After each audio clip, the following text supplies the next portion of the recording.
Doctor जवाब दिल के बुलावा मौत के देखी के चेहरा जानू चल जाई है लौट के। डॉक्टर जवाब दिल के बुलावा मौत के देखी के चेहरा जानू चल जाई है लौट के।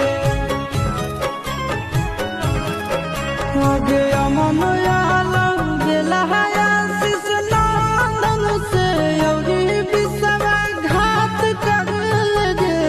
आगे सोना